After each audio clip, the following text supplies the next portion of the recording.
Narholan Menir, rencana awal sebenarnya bukan ke Belanda, melainkan ke Jepang. Persisnya Okinawa. Waktu itu saya telah menerima tawaran mengikuti pendidikan intelijen pada Pusat Pendidikan Intelijen Militer Amerika Serikat untuk Pasifik di Okinawa. Lulus dari pendidikan itu, saya akan diangkat menjadi perwira intelijen. Sebagai akibat dari kekacauan intelijen yang menyebabkan tersusupinya lembaga dinas rahasia itu oleh orang-orang komunis PKI menjelang Gestapo, berkembanglah gagasan membentuk korps intelijen yang perwiranya khusus dididik secara profesional dan dihimpun dalam satu korps tersendiri. Untuk mempersiapkan diri, saya mulai membaca mengenai intelijen. Kebetulan di Jalan Kebon Sirih, Jakarta Pusat, ada toko buku yang banyak menjual buku-buku tentang soal-soal militer, pertahanan, dan intelijen. Saya membeli banyak buku dari toko yang kabarnya milik seorang pensiunan tentara, yang pernah bertugas sebagai pembantu Jenderal Urip Sumoharjo di Yogyakarta pada zaman revolusi kemerdekaan dulu. Nasib membentangkan jalan lain bagi hari depan saya. Sekolah Intel di Okinawa itu, entah dengan alasan apa, ditutup.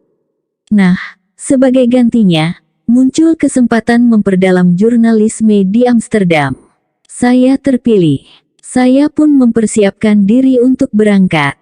Karena akan meninggalkan sekolah untuk waktu setahun, saya menemui Prof. Dr. Selo Sumarjan, Dekan Fakultas Ilmu Pengetahuan Kemasyarakatan (IPK) tempat saya terdaftar sebagai mahasiswa waktu itu. Saya mendapat izin dengan risiko akan ketinggalan dari teman-teman sekelas lainnya. Ketinggalan setahun itu merupakan ketinggalan untuk kedua kalinya sejak saya menjadi mahasiswa Universitas Indonesia. Ketinggalan pertama mengakibatkan saya kehilangan waktu 5 tahun, yaitu masa studi di Fakultas Psikologi. Pada tahun 1968, saya terpaksa pindah ke IPK setelah menjadi mahasiswa psikologi sejak tahun 1963.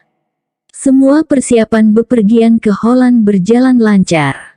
Di pondok bujangan saya, teman lama sesama demonstran tahun 1966, Ahmad Sujudi kelak menjadi Menteri Kesehatan, menemani saya malam menjelang keberangkatan. Gelisah bercampur excited menanti subuh, tidak bisa tidur. Saya sudah lupa apakah malam itu Sujudi bisa tidur.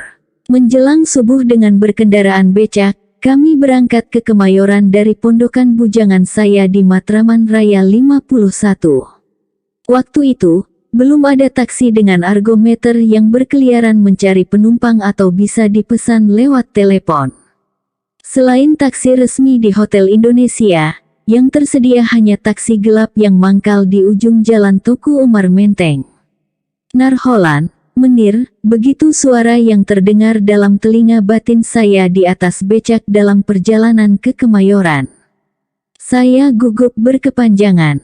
Sebelum hari itu saya belum pernah bepergian menggunakan paspor, belum pernah naik pesawat jet, juga belum pernah bepergian berpakaian lengkap, setelan jas, dasi, dan kopiah. Sebagai wartawan, saya sudah sering terbang, bahkan pernah dengan helikopter. Tapi, berpakaian lengkap dalam sebuah perjalanan, baru hari itulah saya alami. Berpakaian lengkap dengan kopiah adalah semacam aturan tak tertulis pada masa itu bagi mereka yang dikirim ke luar negeri. Maksudnya, agar kita dikenal sebagai bangsa Indonesia. Sujudi dengan sabar dan tenang membantu pengurusan prosedur keberangkatan di konter KLM sampai ke pintu imigrasi. Saya baru merasa agak tenang setelah pesawat DC-8 milik perusahaan penerbangan Belanda itu tinggal landas menjelang matahari terbit pada suatu pagi bulan November tahun 1969. Rombongan kami terdiri dari 9 wartawan yang berasal dari berbagai kota. Kami semua belum pernah ke luar negeri. Saya tidak tahu apakah ada di antara mereka pagi itu yang lebih excited daripada saya. Kami terbang dengan singgah sebentar di Singapura, Bangkok, dan Beirut, sebelum pada akhirnya mendarat di Amsterdam menjelang malam. Penerbangan siang hari ke Holland yang bertolak pagi sebagaimana yang saya alami tersebut, rasanya sekarang tidak ada lagi. Perjalanan ke Belanda dan Eropa pada umumnya sekarang lepas landas pada sore atau malam hari dan stopover biasanya hanya di satu tempat, sehingga sepanjang perjalanan penumpang bisa tidur dan bangun pagi menjelang pendaratan di airport Schiphol Amsterdam, Charles de Gaulle Paris, Frankfurt di Jerman, atau Heathrow, London. Selain pejabat KBRI, penyambut kami yang justru paling saya ingat adalah udara akhir musim gugur. Yang sensasional dan melekat secara permanen dalam ingatan saya adalah angin dingin yang menamparkan muka saya begitu kami keluar dari terminal. Dinginnya aneh, menusuk. Dingin yang tak pernah terbayangkan ini membuat saya mencubit paha. Bermimpi. Atau saya memang sudah berada di luar negeri. Ternyata cubitan menimbulkan rasa sakit. Betul-betul saya sudah di luar negeri. Saya lalu teringat Rosihan. Artinya, saya sudah berhak mendapat gelar HBA. Itu ucapan selamat datang, jangan marah. Kami berjalan berombongan dengan identitas yang tidak begitu asing bagi orang Belanda, kopiah hitam bertengger di atas kepala. Di kemudian hari bisa saja rombongan yang berpenampilan sama berasal dari Malaysia atau Brunei, terutama ketika orang-orang Indonesia hanya mengenakan kopiah hitam untuk upacara resmi. Dari Indonesia, tanya seorang bule, mungkin untuk meyakinkan diri. Betul, jawab salah seorang dari kami. Selamat datang di negeri Belanda. Veel plezier in Holland, menir, katanya lagi. Pelesiran. Apa dikiranya kami kemari mencari perempuan? Saya ngomong sendiri dengan mendongkol. Pak Mang Abdurrahman, dari Yogyakarta, yang tertua di antara kami dan rupanya masih sempat mengalami pendidikan Belanda, turun tangan. Mendengar saya menggerundel, senior kami itu berkomentar, "Loh, Pak Salim, itu ucapan selamat datang, jangan marah." Ternyata ada salah pengertian dari pihak saya. Kata pelesiran di Solo berarti mencari perempuan. Saya teringat zaman sebagai aktivis mahasiswa ketika saya, Ahmad Sujudi, dan beberapa teman lainnya dari Biro Penerangan Kesatuan Aksi Mahasiswa Indonesia melakukan perjalanan malam dari Malang ke Yogyakarta dan singgah di Solo. Waktu itu kami sedang mengatur penyelenggaraan pameran foto keliling KAMI di Jawa Tengah dan Jawa Timur. Masuk kota Solo dalam perjalanan panjang dari Malang, Jawa Timur, malam sudah menjelang berakhir. Belum lagi kami check-in pada sebuah losmen di Jalan Slamet Riyadi, seorang tukang becak sudah mendekati kami.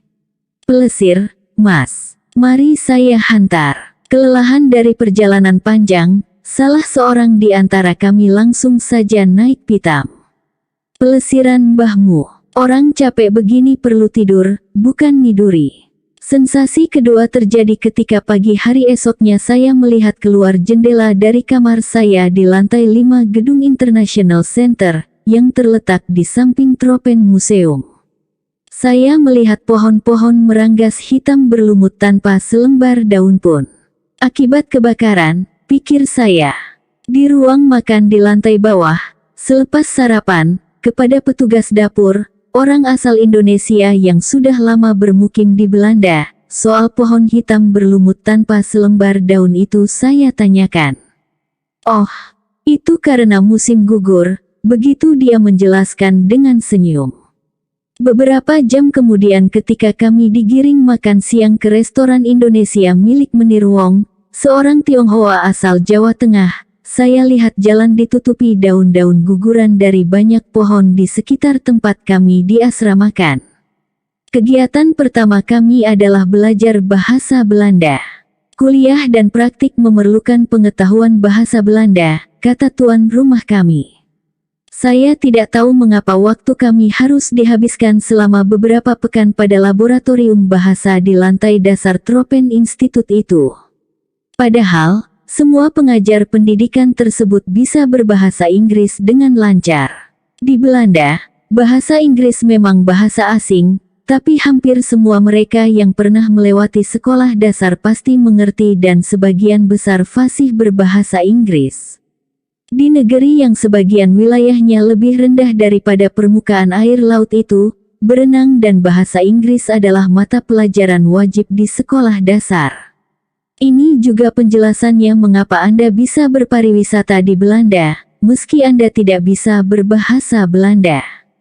Asal bisa sekadarnya berkomunikasi dalam bahasa Inggris, tentu saja. Bahasa Belanda yang saya pelajari itu tidak banyak berguna selama saya di negeri dingin itu. Praktis dengan semua orang Belanda, kami bisa berkomunikasi dalam bahasa Inggris. Kuliah dan praktik kerja pada umumnya juga berlangsung dengan menggunakan bahasa Inggris. Tapi ketika balik ke Jakarta, saya menjadi lebih mudah bergaul dengan orang-orang Menteng yang waktu itu masih banyak menggunakan bahasa campuran Indonesia-Belanda. Namun, hasil belajar bahasa Belanda itu baru betul-betul berguna ketika saya melakukan penelitian untuk tesis doktor saya pada Pusat Arsip Kerajaan di Den Haag pada musim panas tahun 1984. Saat itu, seharusnya sebelum ke lapangan saya wajib ikut kuliah bahasa Belanda. Tapi karena sudah pernah berada lama dan sempat belajar bahasa Belanda, Prof. Lidl, supervisor saya, meyakinkan para anggota komite ujian bahwa saya tidak perlu lagi ikut kuliah bahasa tersebut. Ternyata kemudian, saya memang sangat tertolong oleh bahasa Belanda yang saya pelajari belasan tahun sebelumnya. Dengan modal bahasa yang relatif terbatas itu, saya tidak mengalami kesulitan mengidentifikasi dokumen-dokumen yang saya perlukan dari koleksi arsip kerajaan yang terletak di samping stasiun kereta api, Central Station Den Haag. Ketika balik ke Columbus, saya tenteng sendiri fotokopi dokumen-dokumen yang saya perlukan. Beratnya sekitar 20 kg. Dan yang ajaib, dokumen yang saya perlukan, dengan bantuan kamus besar bahasa Belanda Inggris, bisa saya terjemahkan ke bahasa Inggris. Kalau sekarang saya diminta mengulangi keajaiban tersebut, terus terang saya tidak mampu lagi. Soto babat meniru Wong. Sejak mendarat di Schiphol, acara kami amat padat, sementara Amsterdam belum sempat kami lihat. Kami hanya berkutat di antara Tropen Museum, tempat belajar bahasa Belanda, dan International Center tempat penampungan kami serta restoran Wong yang menu utamanya soto babat. Soal babat ini juga ada kisahnya. Dulu, ketika orang Indonesia dan orang Indo belum banyak di Belanda, babat atau jeroan sapi itu hanya jadi makanan binatang. Tapi, sejak banyak pendatang dari Indonesia, babat naik kelas menjadi makanan manusia dan termasuk suguhan mahal di restoran-restoran Indonesia yang bisa ditemui di hampir semua sudut kota Amsterdam. Kesibukan yang berkutat di sekitar tempat penampungan, ruang belajar bahasa Belanda, dan restoran Wong itu cepat sekali menimbulkan kebosanan bagi kami yang masih excited berada di Amsterdam yang sama sekali belum kami jelajahi. Maka tanpa direncanakan, acara bolos teratur dan bergantian menjadi kesepakatan baru kami. Kesempatan bolos saya gunakan untuk berjalan kaki mengelilingi sentra, pusat kota yang ramai dengan toko-toko besar, restoran-restoran serta kantor-kantor pelayanan pariwisata. Waktu itu di Jakarta tempat belanja yang ada baru Sarinah di Jalan Tamrin, Glodok, dan Pasar Baru. Pusat perbelanjaan Amsterdam, dengan toko-toko yang besar-besar dan barang-barang beraneka ragam, merupakan hal baru bagi kami semua. Dan jadilah tempat itu sasaran terpenting setiap kami dapat giliran bolos kuliah bahasa Belanda. Lebih menarik lagi karena menjelang Natal dan Tahun Baru, obral marak di mana-mana. Ini juga satu pengalaman baru bagi kami. Di Pasar Baru, Jakarta, waktu itu memang ada toko milik orang India yang bernama Obral, tapi nama saja yang Obral. Adapun Obral di Belanda, sebagaimana sel di Amerika, memang betul-betul Obral atau sel, artinya murah. Dan bergantianlah kami ke sana. Dr. Naswil Idris dari Mingguan Mahasiswa Indonesia Bandung, adalah seorang di antara kami yang paling rajin menjelajahi kota Amsterdam. Naswil punya banyak informasi, terutama mengenai di mana saja ada obral besar-besaran dan apa yang mungkin kita beli di sana. Maka dari informasi yang dimilikinya itulah, kami menentukan harus kemana dan dengan tram listrik nomor berapa, ketika dapat giliran bolos. Tuan rumah kami tampaknya menyadari protes halus kami dalam bentuk bolos itu. Pada suatu hari, pelajaran bahasa Belanda ditiadakan. Dengan sebuah minibus, kami dibawa keliling kota oleh seorang gadis cantik yang juga bertindak sebagai guide. Kendati demikian, setelah itu agenda bolos tidak kunjung reda juga. Sudah telanjur jadi kebiasaan rupanya. Amsterdam yang berhias cantik menjelang Natal dan Tahun Baru 1970 itu terlalu menarik untuk tidak kami jelajahi. Sebagian objek-objek penting sejumlah museum, gedung-gedung bersejarah, daerah pelesiran semua kami kunjungi beramai-ramai. Kami adalah kelompok wartawan, jadi kami harus tahu semua tentang Amsterdam. Pada suatu malam, saya bersama Naswil Idris mengunjungi Paradiso, sebuah gedung besar yang dicat dengan warna-warna psikedelik. Gedung itu milik kota yang diwakafkan kepada para pengguna hasyis dan pengisap ganja. Amsterdam khususnya dan negeri Belanda pada umumnya bersikap sangat liberal kepada para pengguna narkoba. Di Paradiso, siapa saja bebas fly sesuka hati mereka. Anak-anak muda di dalam gedung besar tersebut bertebaran. Ada yang sambil berbaring menghisap ganja, bergerombol minum bir serta bermacam minuman, atau berdebat tentang hal yang sulit kami ikuti. Ketika sibuk berputar-putar dalam gedung yang dicat segala macam warna itu, kami didekati dua remaja cantik. Mengira kami orang India dan Nepal, kami didesak mengajari mereka agama Hindu atau Buddha. Waktu dua remaja itu sedang bicara dengan kami, sejumlah temannya mendekat. Semua menginginkan kami mengajar mereka. Wah, gawat ini, Naswil. Kita pergi, yuk, kata saya. Saya juga tidak tahan baunya. Kita pulang cepat saja, sambut Naswil. Kami berjanji kepada gadis-gadis itu untuk datang lagi besoknya. Tapi sebagai wartawan, kami merasa sudah cukup punya pengalaman dengan penghuni serta kegiatan mereka di Gedung Paradiso. Kami tidak pernah lagi balik ke sana. Suatu kali kami tertarik pada selebaran yang mempromosikan seks teater, nama lain dari live show. Beberapa di antara kami berangkat ke tempat pertunjukan di daerah Merah Amsterdam yang juga dikenal sebagai Zeedijk. Ternyata pertunjukan itu lebih banyak unsur tipuannya, dan terdengarlah keluhan penonton dalam bahasa Jawa, wah, dia pusi londo, dikibuli Belanda. Ketika pertunjukan selesai dan lampu menyala, barulah kami sadar hampir semua penonton adalah orang Indonesia. Selain kami, beberapa wartawan, sebagian besar yang lainnya adalah anak-anak kapal. Live show yang sebenarnya kelak saya tonton di Bangkok bersama para perwira kita yang libur dari tugas International Commission of Control and Supervision (ICCS) di Vietnam Selatan. Waktu itu sebagai wartawan Tempo, saya mampir di Bangkok dalam perjalanan pulang ke Jakarta dari Phnom Penh dan Saigon. Saya jumpa dengan para perwira itu di Saigon. Di Bangkok, kami tinggal di hotel yang sama, First Hotel, di seberang KBRI. Kontak mereka di Bangkok adalah seorang sersan mayor Angkatan Darat Thailand yang rupanya punya bisnis sebagai backing kegiatan semacam live show dan sejenisnya. Dengan membayar masing-masing $5 Amerika, kami diantar oleh Pak Sersan Mayor ke hotel tempat pertunjukan. Alih-alih bergairah menikmati pertunjukan yang diadakan di dalam sebuah kamar hotel, hati saya malah pilu. Orang kok cari makan dengan bertingkah laku seperti binatang, mempertontonkan hubungan seks di depan sejumlah orang yang membayarnya. Inilah salah satu akibat kemiskinan, pikir saya. Manusia sudah menjadi binatang. Menurut keterangan Pak Sersan Mayor, aktor dan aktris pertunjukan itu memang berasal dari daerah miskin di pedalaman Thailand. Sebagian besar pelacur Bangkok yang panen pada masa Perang Vietnam, meladeni para GL yang pelesir dari medan perang, adalah juga orang-orang miskin dari pedalaman Thailand. Kuliah-kuliah kami diberikan oleh para dosen Akademi Jurnalistik Utrecht.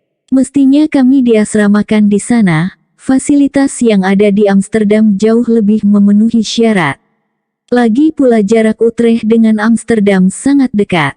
Di negeri Belanda yang kecil itu semua jarak memang dekat dan sistem perhubungan daratnya barangkali paling baik di dunia. Saking kecilnya negeri Belanda, di kalangan orang-orang Indonesia muncul lelucon dalam bentuk peringatan, hati-hati berkendaraan di negeri Belanda. Kalau remnya blong kita bisa nyelonong ke Belgia atau Jerman. Nanti ketika harus kerja praktik, saya pindah ke Rotterdam karena ditempatkan di koran New Rotterdamse Courant, koran Belanda yang dipandang paling bermutu waktu itu. Di kota pelabuhan tersibuk itu, saya harus mencari pondokan sendiri. Kebetulan saya bertemu mahasiswa Indonesia yang belajar ekonomi di Rotterdam.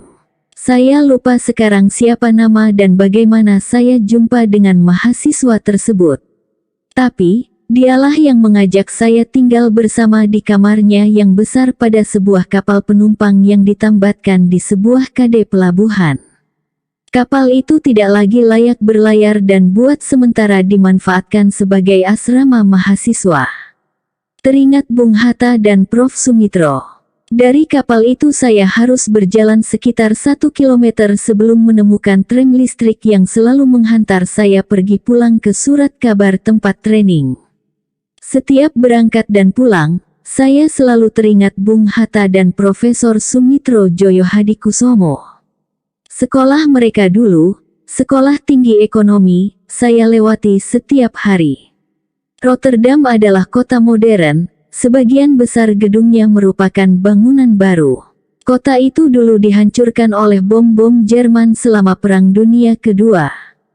Amsterdam, entah mengapa, selamat dari kebrutalan Jerman, akibatnya kekunoan ibu kota Belanda itu terpelihara baik. Pada kunjungan pertama ke negeri Belanda itu, ada dua dari sejumlah pengalaman menarik yang ingin saya bagi dengan para pembaca catatan perjalanan ini. Pertama, sebagai bagian dari sejumlah kunjungan ke berbagai objek yang pihak tuan rumah ingin kami saksikan, rombongan kami suatu kali diajak ke bekas tempat tinggal Prof. Dr. Snoek Hurgronje, ahli Islam yang pada awal abad ke-20 menjabat sebagai penasihat Islam pemerintah kolonial Belanda di Indonesia. Gambaran tentang Hurgronje di lingkungan keluarga dan madrasah masa kecil saya di Parepare adalah seorang musuh Islam yang menyamar menjadi Muslim, memasuki Makkah untuk memata-matai mukmin Indonesia, terutama orang Aceh. Maka ketika rombongan mulai memasuki museum profesor ahli Islam itu, saya tertegun, enggan, dan bertahan agak lama di halaman. Gambaran buruk tentang Prof. Hurgronje menahan saya beberapa waktu sebelum akhirnya ikut masuk ke bangunan yang telah menjadi semacam museum tersebut. Di dalam bangunan itu, kami bertemu cucu Hurgronje, seorang perempuan. Dia tidak mau dipotret karena katanya Islam, menurut kakeknya, juga melarang melukis dan memotret makhluk hidup. Perempuan yang tidak lagi muda itu mengaku mengikuti kakeknya yang masuk Islam. Snoek Hurgronje memang mengaku masuk Islam dan memakai nama Abdul Ghafur untuk masuk tanah haram, yakni Makkah dan Madinah. Selain keturunannya di Belanda, dia juga punya keturunan di Jawa Barat sebagai hasil perkawinannya dengan putri seorang ajengan kiai. Terhadap persoalan Islam atau tidaknya profesor Belanda itu, hanya Allah yang tahu. Tapi, gambaran tentang dirinya dari masa kecil saya jelas amat buruk. Kedua, hal lain yang juga saya catat dalam kunjungan pertama di Holland adalah pengalaman ketika kerja praktik. Pembimbing saya merupakan seorang yang usianya tidak terlalu jauh di atas umur saya. Nama lengkapnya mula-mula saya tidak tahu, tapi panggilan para koleganya adalah Jan. Saya pun ikut memanggilnya Jan. Suatu kali salah seorang senior di koran itu menegur saya agar tidak memanggil pembimbing dengan Jan, tetapi Meneer Van Hart, karena itu nama keluarganya. Pengalaman ini sangat berbeda dengan pengalaman saya di Amerika sekian tahun kemudian. Di Amerika, para profesor dan kebanyakan orang lebih senang dipanggil dengan nama pertamanya, first name saja. Perbedaan ini mungkin karena Eropa memang punya tradisi feodal yang panjang, sedangkan Amerika dari awal masyarakatnya lebih egaliter. Begitu kesan dan kesimpulan saya. Di Amerika juga orang sudah makin jarang yang mengucapkan good morning, mereka hanya bilang hai setiap berjumpa pada pagi hari. Tapi, jangan coba-coba melakukan hal yang sama di negeri Belanda. Suatu kali kebiasaan Amerika itu saya lakukan kepada seorang pegawai muda, seorang wanita, di arsip Den Haag ketika meneliti pada tahun 1984.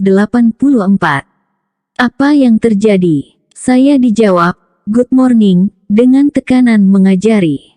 Dalam hal tata krama pergaulan, orang Belanda memang tidak seliberal dan seinformal orang Amerika. Cinta pertama tak pernah mati.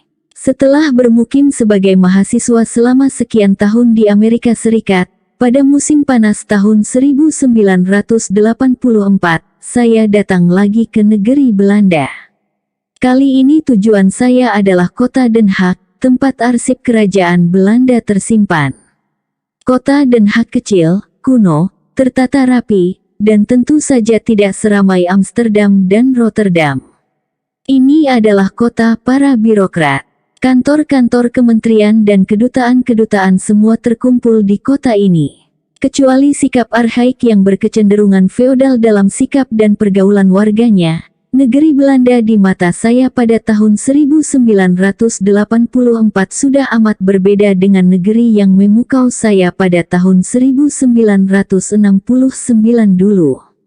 Itu karena saudara sudah melihat Amerika yang besar dan kaya, kata seorang sarjana Belanda keturunan Indonesia yang bersama saya meneliti di arsip tersebut. Negeri Belanda setelah Amerika adalah negeri amat kecil dengan bangunan kecil-kecil, tanpa glamor sebagaimana yang saya lihat di New York, Chicago, Los Angeles, atau bahkan Columbus. Lagi pula negeri Belanda pada tahun 1984 memang tidak semakmur pada tahun 1970.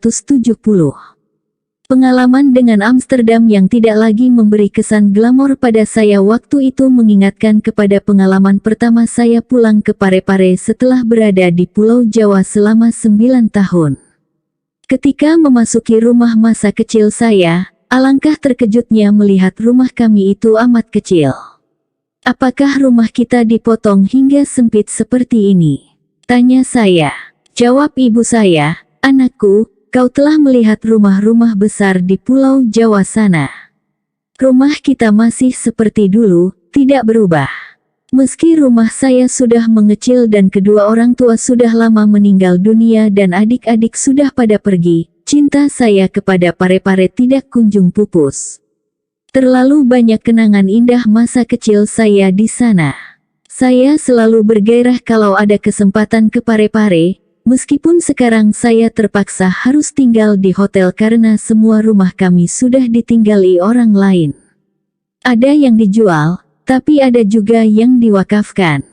Juga karena di rumah-rumah para sanak keluarga pada umumnya tidak tersedia fasilitas modern, yang sudah biasa kita nikmati sebagai orang kota.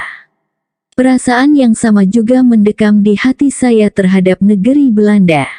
Saya juga selalu sangat bergembira kalau ada kesempatan berkunjung ke negeri penghasil keju terkenal itu. Mungkin negeri Belanda menjadi penting bagi hidup saya karena itulah luar negeri pertama yang saya kunjungi. Malam pertama saya di luar negeri adalah di Amsterdam. Cinta pertama memang tidak pernah mati, kata orang. Kunjungan pertama ke Amerika juga sangat berkesan buat saya. Saking bergairahnya, saya tidak mengalami jet lag dalam kunjungan pertama pada Juni tahun 1979. Kalau pada malam keberangkatan ke Belanda, saya tidak bisa tidur karena excited. Pada malam keberangkatan ke Amerika, tanpa sadar, saya terus-menerus melantunkan potongan-potongan lagu Amerika The Beautiful. Namun, lama-kelamaan Amerika tidak lagi terlalu memikat saya. Negeri itu amat besar dan kota-kotanya hampir sama saja, kecuali beberapa kota tua yang punya ciri masing-masing. Kota favorit saya adalah New York dan Washington DC. New York gigantik, tertata rapi, saya dan siapapun tidak mungkin kesasar di sana, padahal di Jakarta, saya amat sering kesasar, dan menunjukkan hasil pencapaian teknologi manusia sejak pertengahan abad ke-19. Di New York, kita selalu bisa berjumpa segala macam manusia yang ada di muka bumi ini. Setiap ke New York, acara wajib saya adalah menelusuri Fifth Avenue untuk menikmati macam-macam arsitektur yang menunjukkan pencapaian dan kehebatan daya cipta manusia. Washington DC indah, direncanakan dengan bagus, diilhami oleh tata kota Paris, yang juga mengilhami Presiden Soekarno yang mendorongnya membangun lapangan Monas. Chicago, Los Angeles, dan San Francisco terlalu besar, terlalu sibuk, dan tanpa pusat kota yang jelas. Kendati demikian, kalau untuk melakukan penelitian bagi buku-buku yang telah dan mungkin masih akan saya tulis, tidak ada tempat sehebat Amerika. Perpustakaan di universitas-universitas Amerika betul-betul fantastis, bahkan semacam surga bagi kami kaum peneliti. Saya tidak sanggup menjelaskan perasaan bahagia pada hari pertama saya di Amsterdam.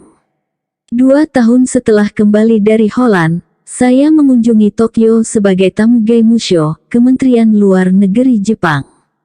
Perasaan yang dulu saya rasakan pada kunjungan pertama ke luar negeri, yakni ke Belanda, tidak saya rasakan lagi. Yang pasti, perasaan itu tidak pernah muncul lagi dalam banyak kunjungan saya ke luar negeri. Juga tidak pada hari-hari pertama saya di Amerika, negeri yang mengubah jalan hidup saya. Tapi, dengan malu-malu harus saya akui perasaan demikian muncul kembali pada hari-hari awal setelah pernikahan saya, dan hari-hari pertama setelah saya tiba di pos saya sebagai duta besar di Praha. Sebagai duta besar baru, saya merasa seperti pengantin baru. Aneh, tapi begitulah yang saya rasakan waktu itu. Pada awal musim semi tahun 1970, bersama dengan sejumlah trainee asing yang berada di Holland, kami diberi kesempatan mengikuti sebuah tur ke Paris. Luar biasa gembiranya saya. Perjalanan dilakukan lewat jalan darat dengan sebuah bus besar. Di Brussels, Belgia, rombongan singgah bersantap makan siang. Restoran tempat kami bersantap menyuguhkan daging bakar yang kelihatan berminyak dan menyebarkan aroma harum. Ketika anggota rombongan dari negara lain sudah mulai menikmati hidangan, saya dan Pak Mang serta beberapa teman Indonesia lainnya menahan diri. "Jangan-jangan babi," kata salah seorang di antara kami. "Mahu tanya, kami malu. Kita tunggu orang-orang Mesir itu. Kalau mereka makan, kita makan juga," kata Pak Mang.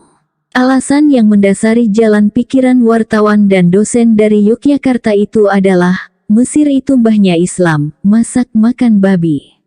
Pak Mang rupanya tidak tahu bahwa persentase warga negara Mesir non-Muslim tidak jauh berbeda dari persentase orang non-Muslim di Indonesia.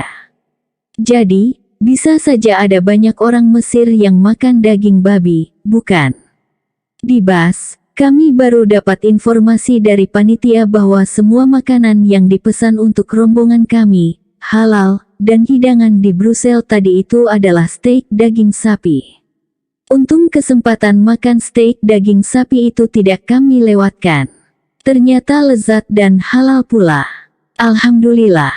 Kandang kuda seorang bangsawan. Berangkat pagi dari Amsterdam, kami tiba di Paris malam hari. Capek, kami langsung saja istirahat. Bangun pagi, setelah sarapan yang enak, sampai sekarang, sarapan di hotel-hotel kecil Paris selalu enak. Saya jalan-jalan di sekitar hotel. Alangkah terperangahnya, saya menemukan di samping hotel berdiri dengan megah gedung teater komedi franchise. Waktu itu saya sedang gandrung belajar teater, dan gedung pertunjukan di samping penginapan kami itu adalah sebuah lembaga yang legendaris dan historis dalam sejarah teater dunia. Beberapa hari kemudian saya berkesempatan nonton sebuah pertunjukan karya Molière, pengarang komedi terkenal Prancis, di gedung teater tersebut. Jim Adilimas adalah tokoh teater Bandung, SKTB Studi Klub Teater Bandung yang sedang belajar teater di Paris waktu itu. Sebagai mahasiswa teater, dia mendapat fasilitas khusus untuk nonton segala macam pertunjukan teater di ibu kota Prancis tersebut. Atas bantuan Jim, saya bisa nonton di komedi franchise dan beberapa pertunjukan teater lainnya. Pementasan lain yang saya datangi adalah pertunjukan yang diadakan pada sebuah gedung teater kecil yang sebelum revolusi Prancis konon berfungsi sebagai kandang kuda seorang bangsawan. Jim menjadi salah seorang pemeran penting dalam pertunjukan tersebut. Bahasa Prancisnya tidak bisa dibedakan dari orang-orang Prancis yang bermain dalam lakon tersebut. Karena pertunjukan menggunakan bahasa Prancis, tentu saja saya tidak mengerti secara utuh jalan ceritanya. Bahasa Prancis yang saya pelajari di SMA dulu hanya sedikit menolong. Tapi, akting para pemainnya serta tata panggungnya bagus dan memikat, sehingga saya betah menonton hingga berakhir. Setelah pertunjukan selesai, seorang nyonya Belanda ternyata juga ikut nonton karena mendapat informasi bahwa salah seorang aktor pertunjukan itu adalah orang Indonesia. Saya menemani nyonya Belanda menemui Jim di belakang panggung. Jim Adilimas memang orang Indonesia tulen. Walaupun tinggal di Paris selama puluhan tahun, dia tetap warga negara Indonesia yang mengikuti dengan saksama perkembangan di Indonesia. Pada tahun 1994, saya memberi ceramah di KBRI Paris tentang perkembangan politik di Indonesia. Jim hadir dan ikut berpartisipasi dalam diskusi. Di kemudian hari Jim bukan saja berakting di panggung, tapi juga bermain film. Salah satu filmnya pernah saya tonton di Amerika. Pengalaman nonton teater dengan bahasa yang tidak saya mengerti terulang kembali sekian puluh tahun kemudian di Stockholm, Swedia. Berada di sana sebagai tamu negara, tuan rumah yang tahu saya Ketua Dewan Kesenian Jakarta, DKJ, menyediakan tiket untuk menonton pertunjukan sandiwara yang disutradarai oleh tokoh teater dan film terkenal Swedia, Ingmar Bergman.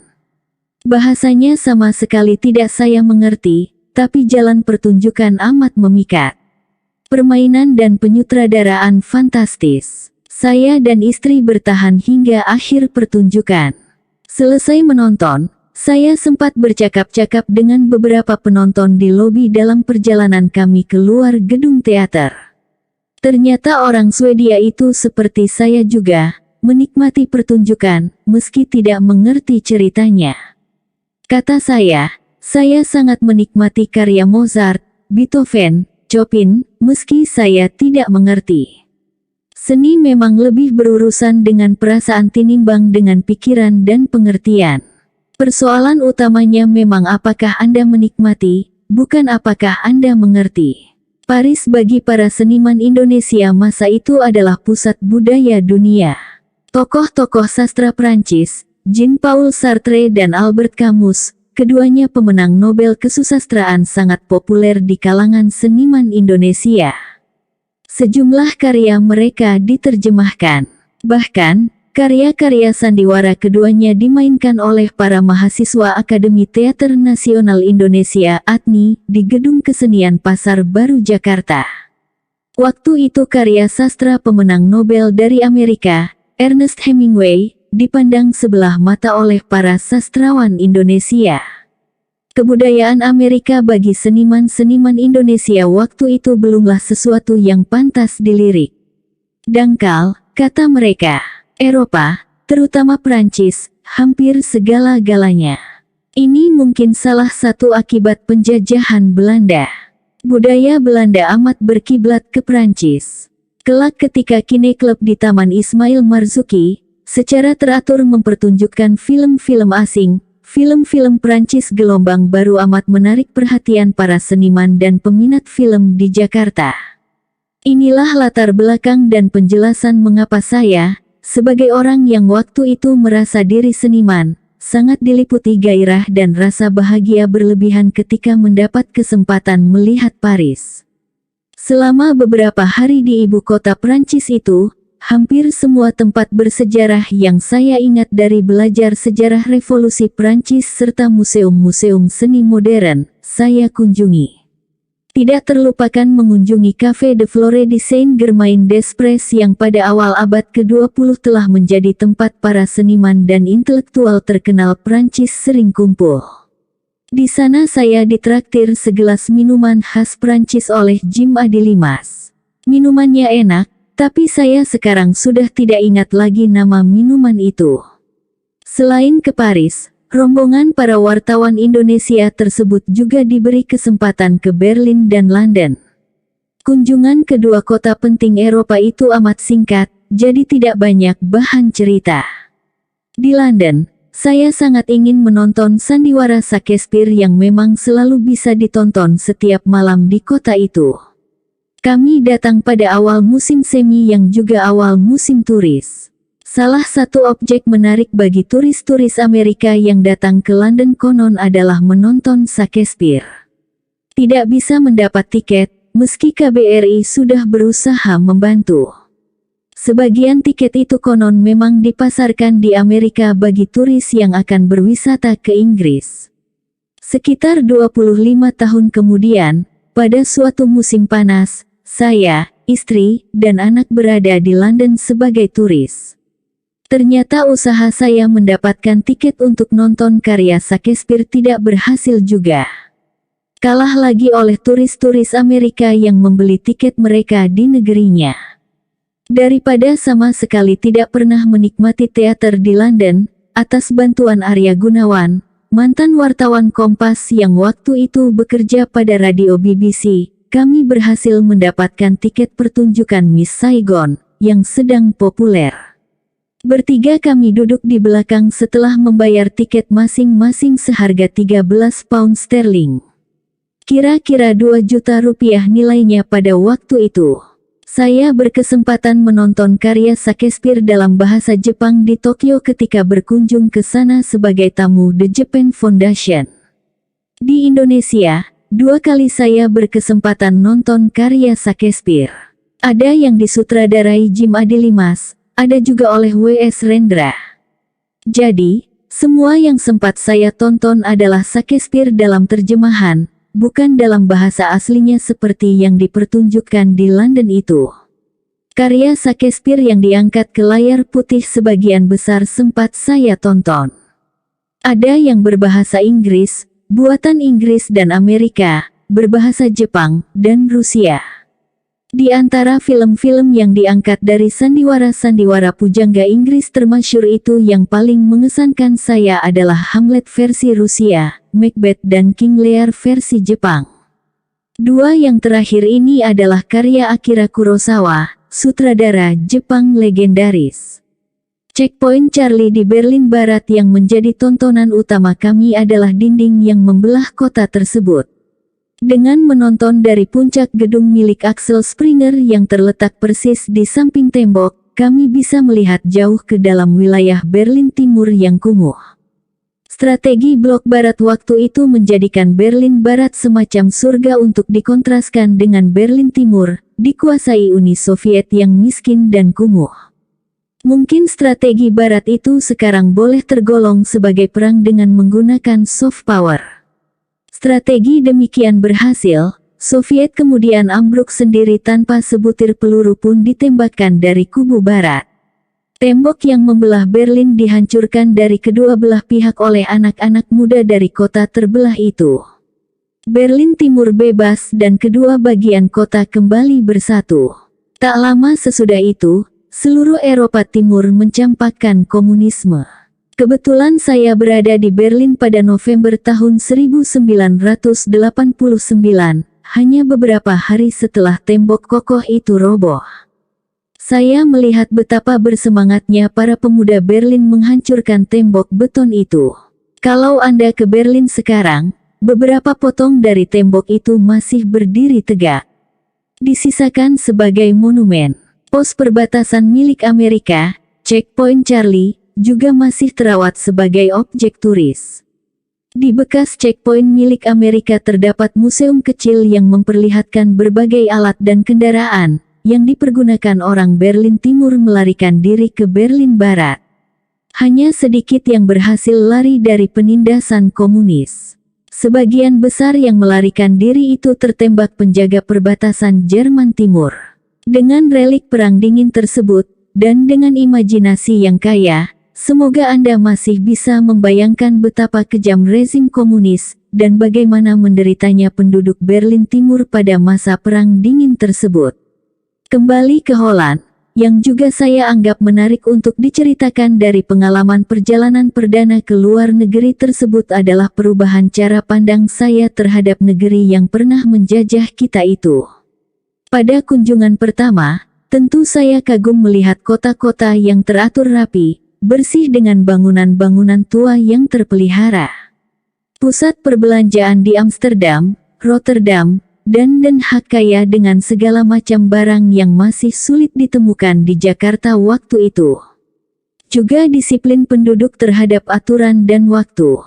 Kendati demikian, pada saat yang sama saya juga beranggapan bahwa sebagian besar itu adalah hasil jarahan penguasa kolonial Belanda yang menjajah tanah air saya begitu lama. Kelak, setelah bertahun-tahun belajar di Amerika, cara pandang saya kepada negeri Belanda bergeser. Pada kunjungan pertama, sikap paternalistik sejumlah mantan kolonialis dan pandangan kekiri-kirian anak mudanya membuat saya selalu pasang kuda-kuda setiap bicara tentang Indonesia dengan orang Belanda. Waktu itu, memang masih mudah sekali menemukan orang Belanda yang pernah lama tinggal di Indonesia atau bahkan lahir di negeri jajahan mereka itu. Banyak yang totok, tapi tidak kurang juga yang Indo. Yang totok sikapnya masih banyak yang paternalistik, sedangkan yang Indo banyak yang mengeluhkan kesusahannya menyesuaikan diri dengan negeri barunya itu. Yang terakhir ini mengenang betapa indah hidup mereka di Hindia dulu. Tentu saja Hindia yang indah, yang melekat dalam ingatan mereka itu sudah tidak ada lagi sekarang. Dan untuk bisa hidup, mereka harus menyesuaikan diri dengan Holland yang tahun itu, 1970, musim saljunya minta ampun dinginnya. Di samping banyak di antara orang Belanda yang bersimpati kepada kami, tidak kurang di antara mereka yang masih menyimpan sikap paternalistik kolonialistik yang terbawa dari negeri tanah jajahan. Kadang-kadang mereka seperti lupa bahwa kami adalah anak-anak Indonesia merdeka, dan bukan inlander-inlander yang mereka eksploitasi untuk kemudian ayomi sesuai dengan politik etis. Menghadapi orang-orang tua itu, atas nama kesopanan Timur, kami selalu mencoba menahan diri. Saya teringat pada sebuah kunjungan ke rumah keluarga Indo di Leichendam, yang ayah mereka seorang mantan pejabat kolonial yang pernah bertugas di daerah Tegal, Jawa Tengah. Orang tua ini tidak pernah mau menyebut Indonesia, selalu Jawa atau Hindia. "Pap, sekarang namanya Indonesia," kata seorang anaknya yang menemani kami dan minta maaf atas sikap papanya tersebut. "Biarkan saja," kata saya. Dan Oudehir itu terus juga menyebut Indonesia sebagai Hindia atau Jawa. Sekian puluh tahun kemudian dari kedudukan sebagai dubes di Praha, saya diundang ke Denpasar sebagai narasumber untuk rapat yang membicarakan rekonsiliasi Indonesia dengan Timor Leste. Di sana saya selalu menyebut negara baru merdeka itu dengan nama lamanya, Timor Timur. Sudah terbiasa seperti itu bertahun-tahun. Setiap menyebut demikian, saya selalu ditegur, "Pak, Timor Leste namanya sekarang," kata seorang anggota delegasi Timor Leste. Saya langsung minta maaf, meski kemudian nama lamanya saya pakai lagi. Yang membedakan saya dengan Belanda tua di kota kecil dekat Den Haag itu adalah, saya tidak pernah merasa Timor Timur, sekarang Timor Leste, sebagai wilayah Indonesia, sementara tuan kolonialis itu pernah lama menjadi tuan besar kita yang melihat Indonesia sebagai milik mereka, dan kini masih sulit melihat kami sebagai bukan inlander lagi. Kami adalah warga negara dari sebuah republik yang merdeka. Tentang Timor Leste, perlu saya katakan bahwa ketika hasil jajak pendapat menunjukkan orang Timor Timur memutuskan untuk merdeka, beberapa jam kemudian, sebagai seorang komentator politik, saya sudah muncul di TVRI Jakarta mengakui pilihan mereka itu. Saya memang sedih kalau ingat ada 3.000 tentara kita yang cacat dan sekitar 2.000 yang tewas dalam operasi di Timor Timur, juga berapa banyak duit kita yang habis untuk membangun daerah itu. Tapi, kesia-siaan dan pemborosan itu semua adalah kesalahan pemerintah kita sendiri juga. Sebagai pengajar di beberapa lembaga pendidikan militer, selalu saya ingatkan para mahasiswa saya agar kalau nanti ada kesempatan menulis tesis doktor, salah seorang dari mereka harus menulis mengenai kegagalan militer kita di Timor Timur dulu. Doa saya, sebagai seorang profesor, semoga kelak saya tidak harus mendorong para mahasiswa saya untuk menulis tentang kegagalan kita di Irian Barat, Papua sekarang. Pemerintah Orde Baru adalah pemerintahan otoriter, yang memang tidak pernah meminta pendapat rakyatnya mengenai apakah kita perlu mengintegrasikan Timor Timur ke dalam Republik Indonesia. Dan setelah Timor Timur menjadi provinsi kesekian, pergolakannya tidak pula berhasil diselesaikan hingga berakhirnya Perang Dingin. Pada periode pasca Perang Dingin, ketakutan dunia kepada komunisme menghilang. Bukan saja karena Uni Soviet bubar, melainkan juga karena Tiongkok sudah jadi kapitalis. Dulu dunia mendukung Indonesia mengambil Timor Timur karena takut bekas jajahan Portugis itu bakal jadi pangkalan militer Uni Soviet. Semua ketakutan itu sekarang sudah sirna dimakan waktu dan perubahan politik. Dukungan kepada integrasi yang tak kunjung beres itu juga lenyap menyertai perubahan tersebut. Yang menyebabkan saya gampang naik pitam pada kunjungan pertama ke negeri Belanda itu adalah sikap sebagian anak-anak muda Belanda. Umumnya mereka kekiri-kirian, gejala yang tampaknya melanda pemuda dan mahasiswa Eropa waktu itu. Suatu saat saya tidak bisa menghindar dari sebuah debat dengan seorang mahasiswa dalam suatu pertemuan yang mendiskusikan perkembangan terakhir di Indonesia. Mereka mengundang kami, para wartawan yang sedang training. Dengan angkuh seorang di antara mereka mencoba mengajari kami mengenai bagaimana Indonesia harus dibangun. Hati-hati kalian dengan Amerika. Mereka membantu kalian melawan komunisme agar negeri kalian nanti jatuh ke tangan mereka yang imperialis itu. Kalian harus mengikuti cara Mao di Tiongkok membangun negerinya. Mao itu menjaga agar negerinya tidak tunduk pada Amerika, juga tidak kepada Uni Soviet. Dia juga bicara mengenai Orde Baru yang berdiri setelah Jenderal Soeharto, menurut mereka, melakukan kudeta dengan bantuan CIA. Dia sama sekali tidak bicara tentang peran PKI dalam Gestapo dan pembantaian para jenderal. Mao dan Deng, sebagai seorang mantan aktivis yang waktu itu masih merasa ikut punya andil mendirikan Orde Baru, saya kesal mendengar kuliahnya sembari telunjuknya mengapung tidak jauh dari jidat saya. Dari mana semua omong kosong ini kau dengar? Tanya saya dengan kemarahan yang tertahan-tahan. Saya mahasiswa Prof. Werdeim, katanya. Werdeim itu seorang ahli sosiologi dan sejarah yang sangat tahu Indonesia. Apa kau tidak percaya kepadanya? Karena sudah tidak tahan, saya lantas saja menyalak, sampaikan kepada Werdeim, dia boleh berteori dan berpendapat apa saja di Amsterdam, tapi saya yang turun-temurun hidup di Indonesia sudah capek miskin. Dari kakek moyang saya di zaman kolonial sampai saya di zaman Soekarno, semua hidup miskin. Saya sudah bosan miskin. Kalau untuk terhindar dari kemiskinan negeri saya terpaksa menerima bantuan dari Amerika, itu jauh lebih baik dibanding tetap miskin dengan mengikuti nasihat profesormu itu. Harap diingat, Waktu itu masih perlu sekian tahun sebelum Mao meninggal dan Deng Xiaoping tampil memimpin Tiongkok. Berkat kepemimpinan Deng itulah, Tiongkok kemudian menjadi kaya dan makmur seperti sekarang. Sikap kekiri-kirian memang sedang marak di Eropa waktu itu. Perang Vietnam sedang seru-serunya, dan demo anti-Amerika terjadi di mana-mana. Tokoh demo anti-Amerika di Paris adalah Jean-Paul Sartre, sastrawan dan filosof Prancis terkemuka, sedangkan di London tokohnya adalah filosof terkemuka Inggris, Bertrand Russell.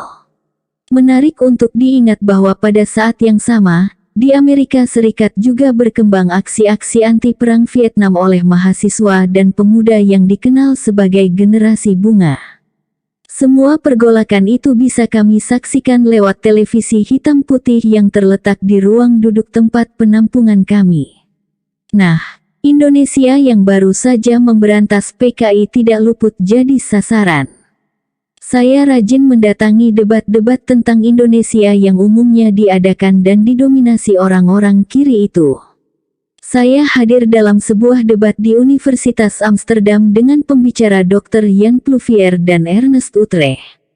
Pluvier adalah seorang yang di negerinya dianggap sebagai ahli Indonesia, sementara Utrecht adalah seorang pelarian dari Indonesia yang pekerjaan terakhirnya adalah dekan Fakultas Hukum Universitas Jember.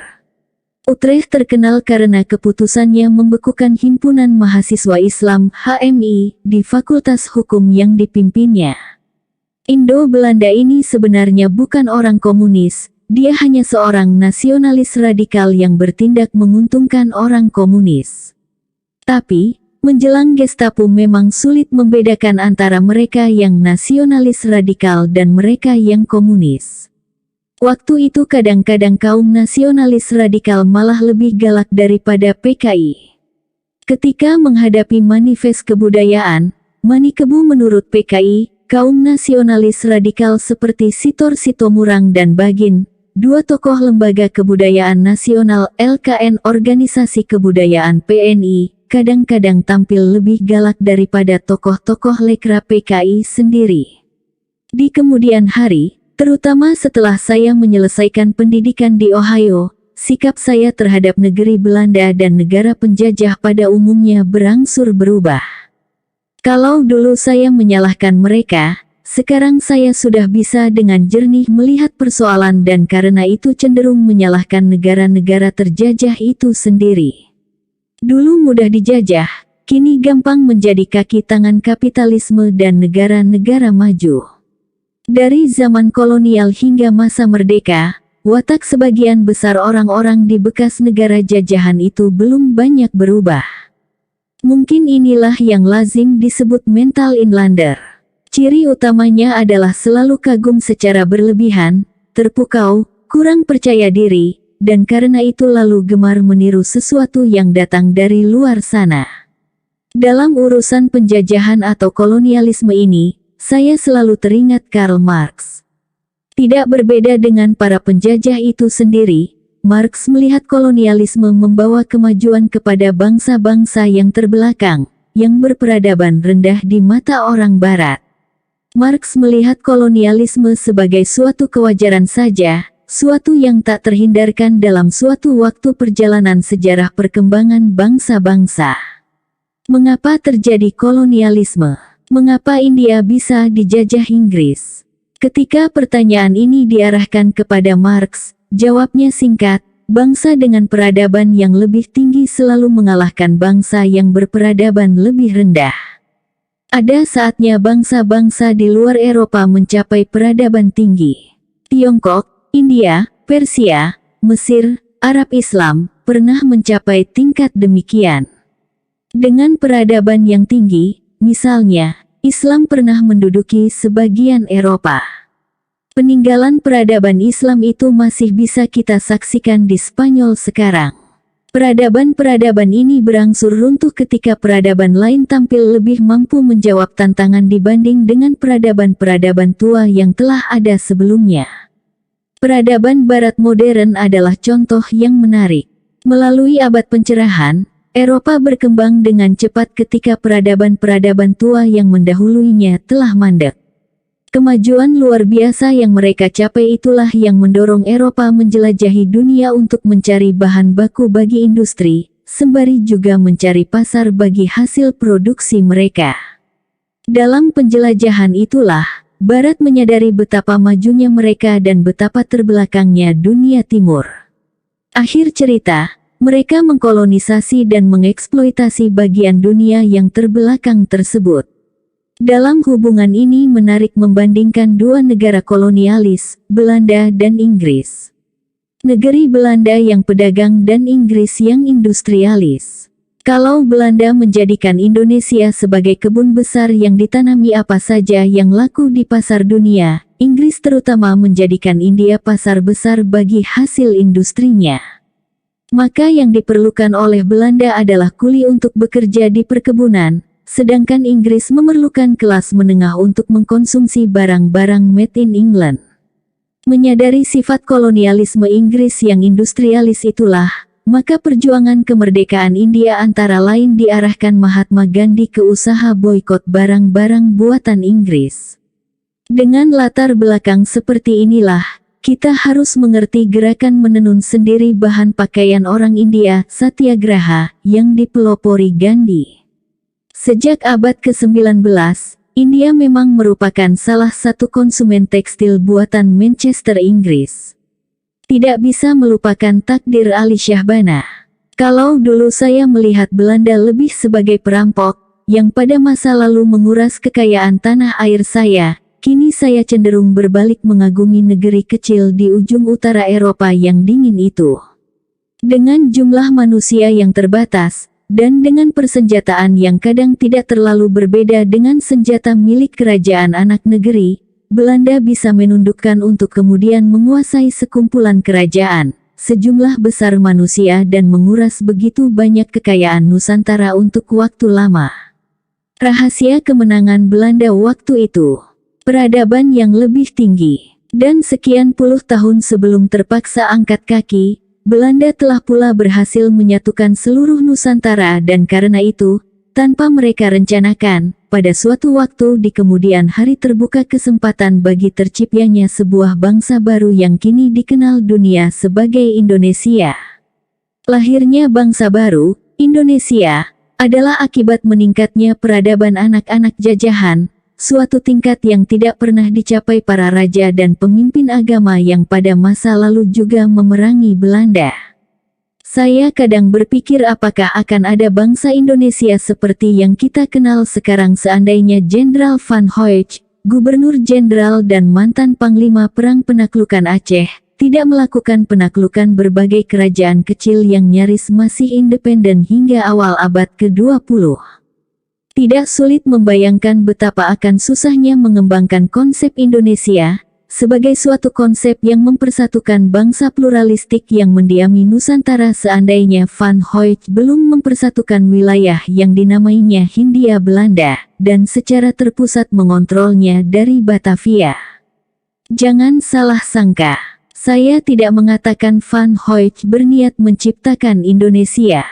Namun, jelas dia tidak pernah memperhitungkan dinamika dari utuh dan bersatunya Hindia Belanda yang dikontrol dari Batavia.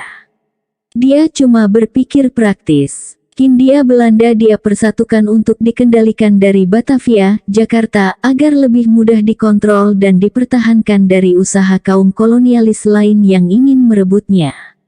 Yang tidak disadarinya, usaha itu malah merupakan langkah awal dari bergulirnya dinamika yang kemudian mentransformasikan Hindia Belanda menjadi Indonesia dalam waktu tidak sampai setengah abad.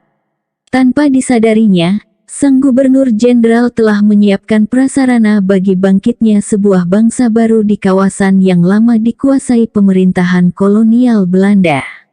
Pergerakan nasional dan perjuangan kemerdekaan Indonesia adalah unintended result dari kebijakan Gubernur Jenderal Van Hoyt. Sejarah telah mengajarkan, negeri kita dijajah karena tingkat peradaban kita lebih rendah. Bangsa Belanda datang ke Nusantara mula-mula hanya untuk berdagang. Tapi secara berangsur, berdagang dengan menggunakan kekuatan militer untuk akhirnya, sebagai negara, resmi menjajah. Seandainya pun Belanda tidak berhasil untuk lebih dahulu menguasai Nusantara, Inggris, Spanyol, Portugis, atau Prancis tentu akan memanfaatkan kondisi rendahnya peradaban kita masa itu. Bahkan menjelang pertengahan abad ke-20, Jepang sebagai pendatang baru di gelanggang kolonialisme, masih berusaha menjajah dan menguras kekayaan tanah air kita.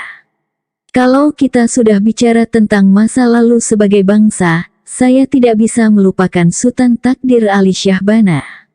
Tokoh pujangga baru itu berkali-kali menjelaskan dan berusaha menyadarkan kita mengenai kebudayaan lama kita yang disebutnya sebagai kebudayaan kalah.